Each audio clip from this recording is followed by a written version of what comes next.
네, 사랑하고 축복합니다. 우리 서로 주변의 분들하고 인사 좀 나누실까요? 사랑합니다. 축복합니다.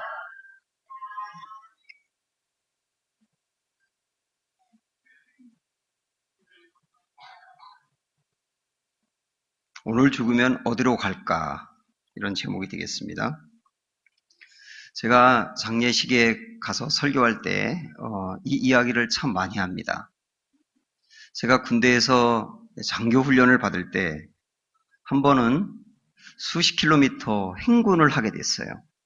그래서 군장을 다 채비하고 이제 운동장에 모였습니다. 그때 우리 지휘관이 우리에게 이렇게 질문했어요. 여러분, 떠날 준비 됐습니까? 물론 이분은 행군 떠날 준비가 됐느냐는 질문이었지만 그날 행군을 하면서 오고 가는 길에 제 마음속에 계속 그 말이 남는 거예요. 저에게 어떻게 들리느냐 하면 하나님이 저에게 하시는 말씀처럼 너는 하나님이 오라고 하면 떠날 준비 됐느냐? 그런 질문으로 저에게 남아있는 겁니다. 참으로 많은 생각을 하게 된 날이었습니다. 그날 모든 행군을 마치고 영천의 상군사관학교에서 제가 훈련을 받았는데 그 정문으로 들어가기 전에 길을 건너야 돼요. 근데 그 길이 8차선 도로예요. 거기는 덤프트럭들이 굉장히 빨리 달리는 곳이고 상당히 위험합니다. 그러니까 거기에 딱 도착했을 때 지휘관이 아주 긴장을 하면서 여기서부터는 내가 건너라고 할 때까지 절대로 건너면 안 된다고. 굉장히 위험하다고. 그러면서 몇 달 전에 거기서 훈련받던 한 장교 후보생이 건너라는 얘기도 안 했는데 그냥 혼자 건너다가 그 자리에서 덤프트럭에 치여서 즉사했다는 거예요. 그러면서 긴장하라 그러더라고요. 또 그 이야기를 듣고 나니까 또 마음속에 생각이 드는 거예요. 야, 그 장교 후보생 그 친구 분명히 24살이었을 텐데 24살 먹은 이 팔팔한 청년이 자기가 그렇게 빨리 갈 거라고 생각을 못했을 텐데 그 친구는 떠날 준비가 됐었을까? 군대에 건강한 몸으로 입대를 했기 때문에 자기가 그렇게 빨리 갈 거라고 생각을 못했기 때문에 혹시 떠날 준비가 안 된 상태로 떠났으면 어떡하지? 이런 마음이 제 안에 드는 거예요. 여러분 오늘 이 설교를 시작하면서 여기에 연로하신 어른들이나 청년들이나 누구나 할 것 없이 우리 시간 한번 이런 질문을 마음속에 새겨보십시오. 나는 지금 떠날 준비하고 있나? 어떻게 하는 것이 떠날 준비를 잘하는 것인가? 이런 중요한 인생의 문제를 한번 서로 나누어 보고 싶습니다. 어느 날 예수님에게 한 사람이 찾아와서 주님께 이렇게 부탁해요. 예수님, 우리 형이 못된 사람입니다. 아버지가 유산을 물려줬는데 자기가 유산의 상당 부분을 다 갖고 나에게는 조금밖에 주지 않았습니다. 이거는 불공평하지 않습니까? 그러니까 우리 예수님께서 우리 형에게 좀 이야기해 주셔서 많이 갖고 있는 유산을 제게도 나눠주라고 얘기 좀 해주세요. 그러니까 우리 예수님이 그 말씀을 듣고 난 다음에 내가 뭐 이런 것을 판결해주는 재판장인 줄 아느냐? 이렇게 반문하신 다음에 그 다음에 그 사람의 질문에 대해서 대답한 것이 오늘 우리가 읽은 비유의 말씀이에요. 그러니까 물질 때문에 속상해하고 물질 때문에 스트레스 받고 물질 때문에 사람과의 관계도 깨질 정도로 물질에 집착하고 있는 사람들, 그 다음에 이 세상에 온통 집착하고 있는 사람들에게 주님이 정말 중요한 것이 무엇인지를 가르쳐준 비유라고 볼 수 있습니다. 이 비유의 내용이 이렇거든요. 어떤 한 부자가 있어요. 이 사람은 부자이면서도 굉장히 성실합니다. 그래서 열심히 일을 하고 농사를 지었는데 그 해에 굉장히 많은 소출을 거두게 됩니다. 이 사람은 많이 거둔 그 재산을 절대로 허투루 쓰지 않았어요. 그 재산을 미래를 위해서 쌓아두면서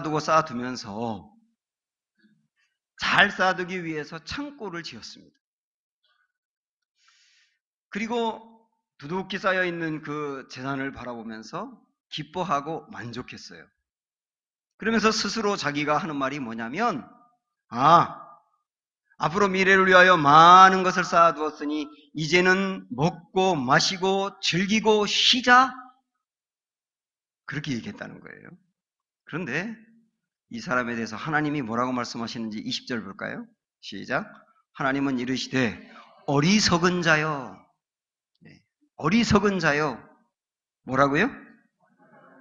그냥 좋은 말로 어리석은 자지, 우리끼리 하는 얘기하면 바보야, 이렇게 말해요. 바보야. 이 사람 바보가 아니잖아요. 만약에 세상의 사람들에게 이 사람의 이야기를 하면서 이 사람 어때요? 라고 말한다면, 와, 그 사람 성실하죠, 그 사람 훌륭하죠, 이렇게 살아야 맞죠, 이 어려운 시기에 미래를 위해서 잘 준비해 놓아야죠, 아마 그렇게 얘기할 겁니다. 사실 요즘 너나 할 것 없이 다 미래를 위해서 잘 준비한다는 게 얼마나 어려운 일입니까? 청년들이 직장을 갖기도 어렵고, 직장을 가진 다음에 아이를 또 양육하기 위해서 결혼하고 돈을 모아야 되고 집을 사야 되고, 그렇게 정신없이 아이를 키우면 50대가 되잖아요. 그 다음부터 결혼을 시키기 위해서 돈을 모아야 되는데, 상당히 많은 집들이 모아진 돈을 갖고 하기보다는 빚을 내어서 결혼을 시키고, 이제는 뭔가 미래를 위해서 준비할까 하면 직장에서 됐다고 이제 나가라고 한단 말이에요. 그렇다고 해서 자녀들이 죽을 고생해서 키웠다고 해서 자녀들이 부모를 책임질 수 있느냐? 그 자녀들은 자녀들대로 또 결혼하면서 또 아이를 부양을 해야 되잖아요. 이런 악순환의 고리가 반복되면서 너나 할 것 없이 미래를 위해서 준비하는 것이 그렇게 어려운 시대를 살고 있어요. 그렇게 본다면 미래를 위해서 잘 준비하고 쌓아놓은 이 사람이야말로 지혜로운 사람 아닙니까? 그런데 우리 주님이 말씀하세요. 바보라는 거예요. 그러면 주님이 미래를 위해서 잘 준비했다고 해서 바보라고 하는 게 아니에요. 이 사람이 몰랐던 것이 있기 때문에 바보라고 하는 거예요. 이 시간 정말 열심히 살아가면서 이 세상에 성실하게 살아가는 여러분들에게 동일하게 주시는 말씀입니다. 우리가 이걸 놓치면 바보라는 거예요. 네 가지를 봅니다. 첫째, 자기가 쌓아놓은 재산은 언제까지나 자기의 것이 될 것이라고 착각했기 때문에 바보라는 거예요. 20절 말씀 보겠습니다. 시작. 하나님은 이르시되 어리석은 자여, 오늘 밤에 내 영혼을 도로 찾으리니 그러면 내 준비한 것이 누구의 것이 되겠느냐 하셨습니다. 이 사람이 준비하고 미래를 위해서 두둑히 쌓아놨다고 했는데 주님 말씀하는 거예요. 너 미래를 위해서 다 쌓아놨지? 그거 누구 것이 될지 알고 있냐? 내가 준비했다고 내 것이 되냐? 내가 준비했다고 내 자녀들에게 가냐? 내가 죽겠다고 준비했는데 다른 사람에게 갈 수도 있는 거다. 그렇게 말씀하는 거거든요.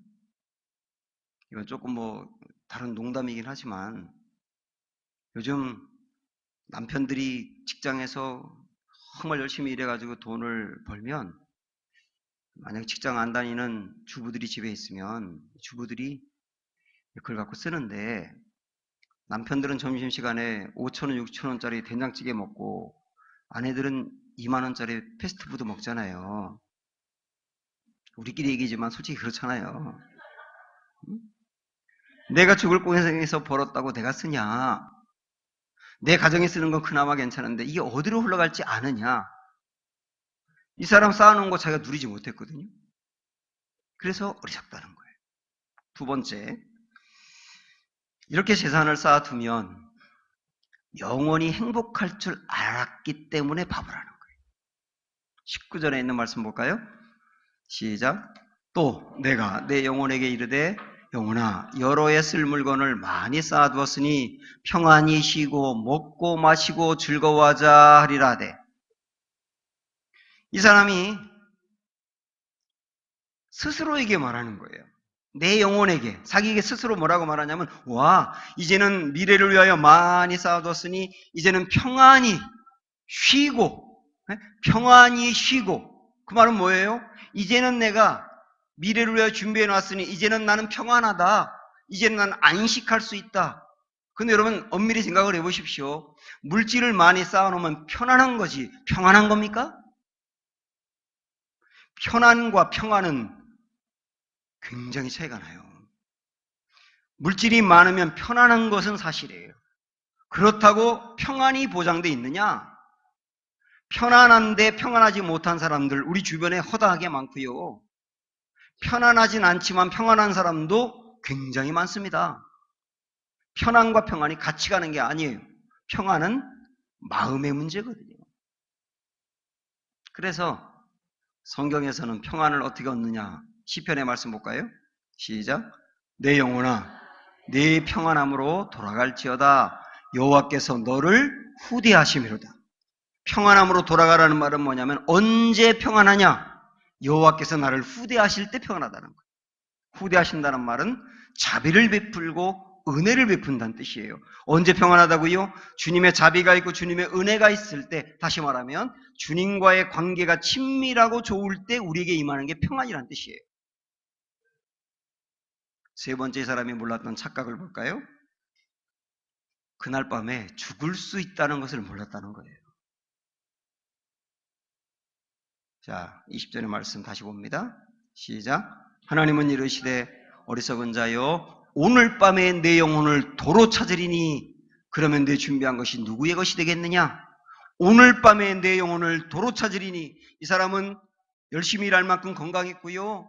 그 다음에 모아놓고 쌓아놓고 즐기고 놀 만큼 좋았어요. 건강이. 그런데 그 사람이 그날 밤에 죽을 거라고는 아무도 몰랐을 거예요. 근데 주님이 그 사람의 영혼을 도로 찾았잖아요. 이 말씀을 보면 우리에게 영혼을 주시는 분도 주님이시고 영혼을 가져가시는 분도 주님이세요. 결정은 주님이 하시는 거예요. 아무리 건강한 사람도, 아무리 돈 많은 사람도, 아무리 사회적으로 명성 있는 사람도, 아무리 미래를 위해서 계획을 세워놓은 사람도 주님이 이제 됐다 하고 부르시면, 호출하시면 갈 수밖에 없지 않습니까? 그걸 모르는 게 바보라는 거예요. 제가 몇 년 전에 경기도 광주에 있는 소망의 교회 수양관에 간 적이 있습니다. 그래서 2박 3일 동안 머물면서 또 쉬고 기도도 했는데 거기 보니까 소망교회 성도의 묘라고 하는 데가 있더라고요. 그래서 소망교회를 다니다가 돌아가신 분들이 거기에 이제 유골을 안치한 곳이에요. 그리고 크게 돌로 부활이요 생명이니라고 써놓고 거기에 유가족이나 친구나 누가 다녀가면서 놓고 간 조화가 있어요. 그 조화에 글을 다 새겨놨더라고요. 제가 그 글을 유심히 바라보면서 굉장히 많은 걸 생각을 했어요. 그래서 제가 다녀온 다음에 글을 하나 썼습니다. 그 글을 제가 그대로 한번 여러분 읽어드릴게요. 부모님을 먼저 보낸 자녀들의 조화가 가장 많습니다. 하나하나 읽어가다가 제 눈과 마음이 함께 머뭅니다. 누나 사랑해. 누나를 먼저 보낸 동생이 왔다 간 지 얼마 안 된 모양입니다. 젊은 누나가 먼저 간 것으로 보입니다. 동생이 형을 그리워하는 글도 눈에 들어옵니다. 힘들 때 잘해주지 못해 미안하다는 글이 쓰여 있는 것을 보니 아마 형이 병으로 고생하다가 간 것 같습니다. 친구를 보고 싶어 하는 이들도 다녀갔고 같은 교회의 구역 식구들, 전도의 식구들이 다녀간 흔적도 보입니다. 제 마음을 울컥하게 만드는 글들도 있습니다. 상준아, 사랑해, 엄마가. 짧은 글 속에 아들을 먼저 보낸 엄마의 아픔과 그리움이 배어 있습니다. 최웅진, 사랑해. 아들의 빈자리 때문에 힘들어하는 부모의 눈물을 보는 것 같습니다. 진용아, 많이 보고 싶다. 엄마, 아빠가. 이 글을 읽을 때 제 눈시울이 뜨거워집니다. 진용이라는 아들은 왜 부모보다 먼저 갔을까? 교통사고를 당했을까? 병으로 죽었을까? 이 생떼 같은 아들을 완전히 잊으려면 얼마의 시간이 더 필요할까? 아니, 지상에서 어찌 다 잊을까? 30대 초반쯤으로 보이는 남자의 사진도 보입니다. 아직 사진의 빛이 바래지 않은 것을 보니 소천한 지 얼마 안 된 모양입니다. 이분은 어찌 그리 생이 짧았을까? 선하게 생긴 것을 보니 아름답게 살았을 텐데 주님이 하늘에서 곁에 빨리 두고 싶었던 것일까? 이런 여러 가지 생각으로 마음이 복잡해집니다. 아내를 보낸 어떤 남편이 쓴 글이 보입니다. 여보, 다녀가오. 이 동산을 내려갈 때 그 남편의 뒷모습은 얼마나 쓸쓸해 보였을까요? 이렇게 순서 없이 떠난 이들 앞에서 언제든 주님이 소원하면 가야 하는 인생임을 다시 깨닫습니다. 사랑하는 여러분, 오늘 밤에라도 주님이 부르시면 갈 수밖에 없는 게 우리의 한계잖아요. 그거를 모르고 살면 어리석은 거고 그거를 알고 살아야 지혜롭다는 거예요. 네 번째, 이 사람에게 주님이 또 하신 말씀이 뭐냐면 오늘 밤에라도 당장 갈 수밖에 없는 것은 알더라도 그 다음을 몰랐기 때문에 어렵다는 겁니다. 설령 그래 우리 인생이라는 거는 주님이 부르시면 언제라도 빨리 가야 되는 거지 그거는 알고 있어요. 근데 그것으로 끝이면 안 되고 그 다음에 세상이 있다는 걸 모르고 살아도 어리석다는 겁니다. 이 사람은 현실 세계에서 정말 열심히 살았거든요. 그런데 그의 온통 관심은 현실 세계였어요. 이 세상에서 돈을 벌고 쌓아두고 즐기는 것 온통 관심이 거기 있었다고요. 그만큼 상대적으로 이 사람이 전혀 관심을 두지 않은 것은 영생하고 구원을 받고 하나님과 친밀해지고 이런 거에 대해서는 관심이 없었단 말입니다. 근데 여러분 분명히 아십시오. 이 사람은 죽음 다음에 하나님의 심판대 앞에 딱 섰을 텐데 그 하나님의 심판대 앞에서 이 사람이 그토록 중요하게 여겼던 것이 아무것도 아니라는 것을 그때 깨달았을 거예요. 그리고 이 사람은 아무것도 아니라고 생각했던 것이 그 죽음의 심판대 앞에서 정말 중요하다는 것을 뒤늦게 깨달았을 거예요. 그래서 어리석은 거예요. 구약 성경에 심판 이야기가 나오는데 크게 봐서 두 개의 심판이 있습니다. 하나는 물로 세상이 멸망한 심판이고요. 또 하나는 불로 멸망한 심판이에요. 물로 멸망한 심판은 노아의 홍수 시대 이야기고 불로 멸망한 심판은 소돔과 고모라의 멸망, 롯의 때를 이야기하는 거죠. 그런데 우리는 물로 세상이 멸망하고 불로 세상이 심판을 받은 걸 생각하면 왜 심판받았을까? 죄 때문일 거다라고만 생각을 합니다. 물론 분명히 그들은 죄 때문에 심판받은 게 있습니다만은 그러나 우리 예수님이 이 구약에 있는 두 심판에 대해서 언급하면서 죄 때문에만 심판받은 게 아니라고 말씀하시는 게 심각한 거예요. 우리 누가복음 17장에 있는 말씀을 봅니다. 먼저 노아 시대의 홍수는 왜 일어났을까? 왜 심판당했을까? 읽어보십시오. 시작. 노아의 때에 된 것과 같이 인자의 때에도 그러하리라. 노아가 방주에 들어가던 날까지 사람들이 어떻게 했어요? 먹고 마시고 장가들고 시집가더니 홍수가 나서 그들을 다 멸망시켰습니다. 노아의 홍수 때 홍수로 세상이 멸망하게 된 것을 주님이 이야기하시면서 우리 예수님이 죄 이야기를 안 하세요. 여기 죄 이야기가 없잖아요. 물론 죄가 없었다는 건 아니지만은 그것만이 아니었다는 겁니다. 우리 주님이 하신 말씀은 뭐냐면 사람들이 먹고 마시고 장가들고 시집가는 데 초점을 뒀다는 거예요. 이게 잘못된 겁니까? 아니에요. 먹고 마시고 장가들고 시집가는 것은 극히 일상적인 일이고 좋은 일이에요. 근데 왜 이것 때문에 멸망했다고 할까요? 우리 주님의 말씀은 먹고 마시고 장가들고 시집간 것 때문에 멸망했다는 뜻이 아니고 사람들의 온통 관심이 먹고 마시고 장가들고 시집가는 데만 있었다는 거예요. 그 이상을 안 봤다는 겁니다. 어떻게 하면 이 세상에서 잘 살까? 모든 관심이 거기에만 있었지 그 다음을 전혀 보지 못하고 준비하지 않았다는 거예요. 이번에는 소돔과 고모라가 멸망했던 롯의 때 이야기를 한번 읽어보세요. 주님의 말씀은 사실 비슷합니다. 자, 시작. 또 롯의 때와 같으리니 사람들이 먹고 마시고 사고 팔고 심고 집을 짓더니 롯이 소돔에서 나가던 날에 하늘로부터 불과 유양이 비 오듯 하여 그들을 멸망시켰느니라. 인자가 나타나는 날에도 이러하리라. 주님이 다시 오시는 재림의 때에도 이와 같으리란 말씀인데 여기도 죄가 언급이 안 됩니다. 소돔과 고모라 사람들이 얼마나 많은 죄를 지었는지를 주님 말씀하지 않으세요. 여기서 말씀하는 것은 뭐냐면 노아의 때와 비슷하게 먹고 마시고 사고 팔고 심고 집을 지었다. 역시 잘못된 거 하나도 없습니다. 다 우리 이렇게 살잖아요. 그런데 문제는 뭐냐면 여기에만 초점을 줬다는 거예요. 여기에만 관심을 줬다는 거예요. 여기에만 투자를 했다는 겁니다.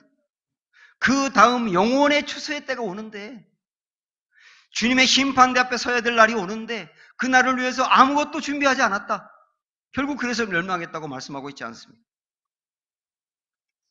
사랑하는 여러분, 우리에게 주어진 일을 열심히 하는 것은 너무나 중요한 일입니다만은 그러나 우리는 이것만큼 소중한 일이 또 있다는 거, 아니 이거 이상으로 훨씬 더 중요한 일이 있다. 그 이상을 물 수 있어야 되는 거예요.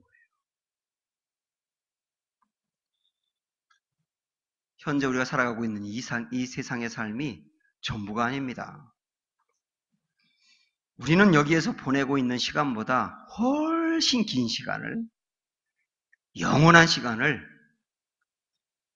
이 땅을 떠난 뒤에 살게 될 것입니다. 고린도후서 5장 1절에 보면 우리가 살고 있는 이 세상을 집으로 비유하는데 뭐라고 말씀하느냐면 장막집과 같다고 말씀해요. 장막집이 뭡니까? 텐트입니다. 우리가 우리 아파트에서 살다가 여름 휴가를 맞이해서 휴가지에 가가지고 텐트를 치고 살 때가 있잖아요. 며칠 동안. 우리 주님이 말씀하세요. 우리의 인생이라는 게 그와 같다는 거예요. 텐트라고 하는 것은 영원하지 않다, 금방 무너진다 그 얘기 아닙니까? 그래서 어떤 의미로 보면 우리가 어느 집에 살든지 사실 텐트에 사는 건데요. 조금 작은 텐트에 사는 사람이 조금 큰 텐트에 사는 사람 부러워할 필요 없어요. 그리고 텐트에 너무 투자할 필요도 없어요. 텐트니까. 우리 주님은 이 땅에 우리가 살아가는 삶을 장막집과 같다고 말씀하면서 장막집이 무너지는 날이 온다. 그럼 그 다음에 우리가 또 다른 집으로 가야 하는데 그 집은 영원한 집, 하나님이 지으신 집, 무너지지 않는 집, 그 집이 우리를 기다리고 있다. 그렇게 말씀하거든요. 그래서 텐트 같은 이 세상의 집을 위해서 너무 투자하지 말고 하나님 나라의 집을 위해서 투자하자 그 말 아닙니까?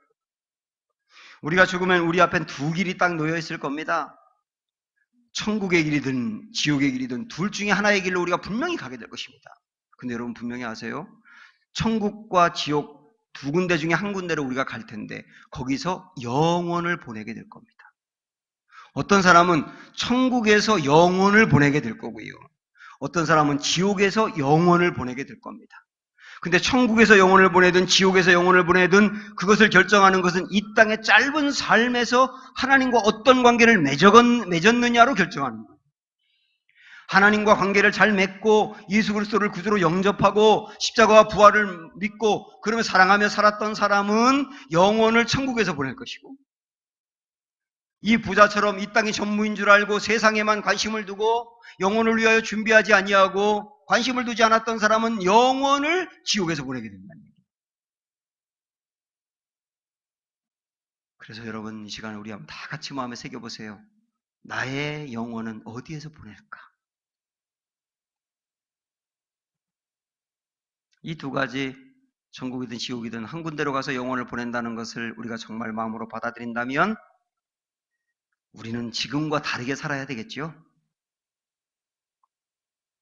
우리가 죽음이 정말 두렵고 무섭기만 할 뿐 가급적 죽음에 대해서 생각하고 싶지 않을 수 있는데 죽음은 부인하거나 피할 수 있는 게 아니지 않습니까?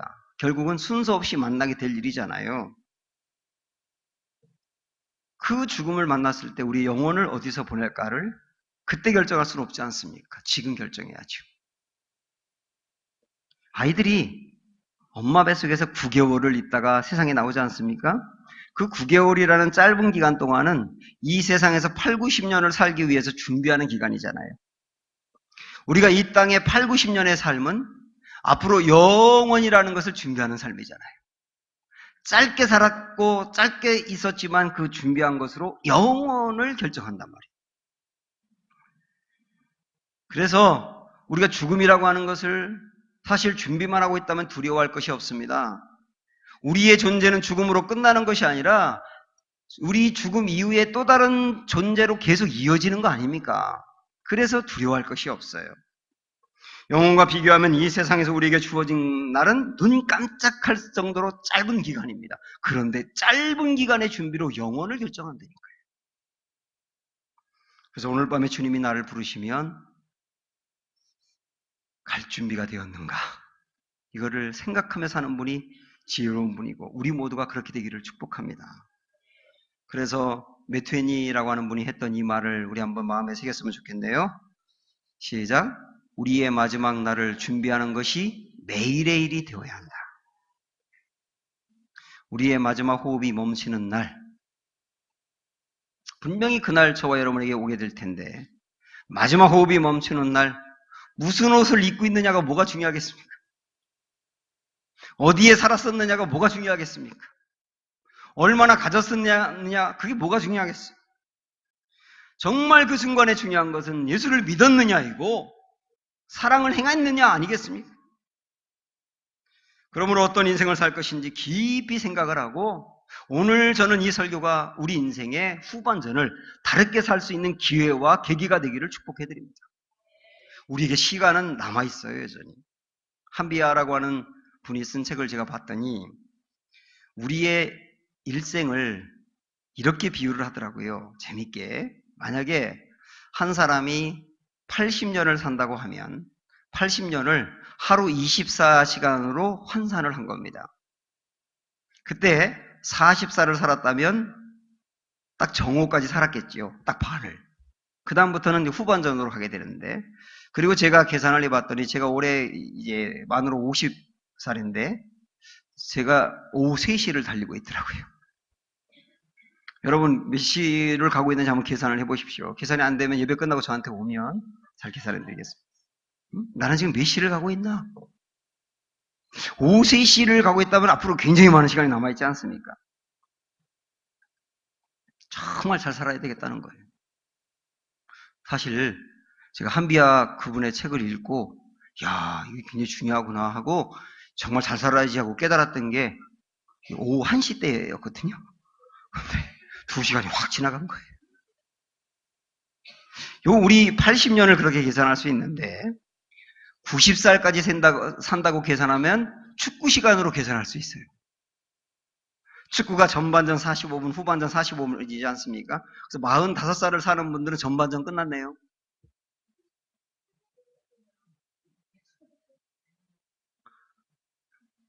그리고 계산하니까 저는 지금 후반전 5분을 뛰고 있네요. 많은 시간이 남아있더라고요. 축구의 역전은 후반전에 됩니다. 우리나라도 어제 역전 당해서 졌더만 후반전에. 그래서 전반전을 잘못 살았다 하더라도 하프타임 시간이 있잖아요. 전반전 살고 난 다음에 하프타임을 갖고 라커룸에 들어가가지고 감독이 작전을 바꾸고 또 선수를 교체하고 그러면서 후반전이 확 달라지는 경우가 있지 않습니까? 여러분의 전반전이 마음에 들지 않고 하나님의 뜻과 달랐다고 한다면 이 지나간 전반전에 연연하지 마시고 오늘 이 예배가 여러분에게 하프타임이 되시길 바라고 후반전은 달라지시기를 축원합니다. 어떤 사람한테는 연장용 정도 있는 거예요. 이게 바람이 안 돼. 그래서 90살이 아니라 100살까지 살면서 연장해서 사는 분도 있어요. 많은 시간이 남아 있습니다. 그런데 이것도 알아야 됩니다. 어떤 사람에게는 후반전의 시간이 주어지지 않을 수도 있다. 그래서 다음이 아니라 오늘 정말 마음에 다짐하자 그 얘기예요. 이태리 밀라노 대성당에는요. 3개의 문을 딱 통과해야 안으로 들어갈 수 있다고 합니다. 첫 번째 문을 딱 통과할 때 이렇게 쓰여 있다네요. 모든 즐거움은 잠깐이다. 두 번째 문을 통과할 때 이렇게 쓰여 있습니다. 모든 고난도 잠깐이다. 세 번째 문을 통과할 때 이렇게 쓰여 있습니다. 오직 중요한 것은 영원한 것이다. 예. 여러분 지금 즐거워하는 것도 잠깐 지나가고 정말 힘들고 어려우신 분들도 지나갑니다. 정말 중요한 것은 영원이에요. 영원할 일을 붙들고 살아야 되고 영혼을 위해서 준비하고 투자하는 것이 최고로 중요하다는 거예요. 그래서 오늘 말씀의 결론이 21절에 이렇게 돼 있어요. 21절 말씀 시작. 자기를 위하여 재물을 쌓아두고 하나님께 대하여 부요하지 못한 자가 이와 같으리라. 무엇에 대하여 부요해야 할까? 어떤 사람은 이 세상에 대해서는 부자인데 하나님에 대해서 가난한 사람이 있다는 겁니다. 어떤 사람은 하나님에 대해서 부요한 사람이 있다는 거예요. 이게 영혼을 위해서 준비하는 지혜로운 자세인 것을 아시고 하나님과의 관계에 투철하게 하시고 오늘도 영혼을 위해서 매일매일 살아가며 준비할 수 있는 지혜로운 우리 모두가 되시기를 주님의 이름으로 축복합니다. 우리 찬양합니다. 나 무엇과도 주님을 바꾸지 않으리.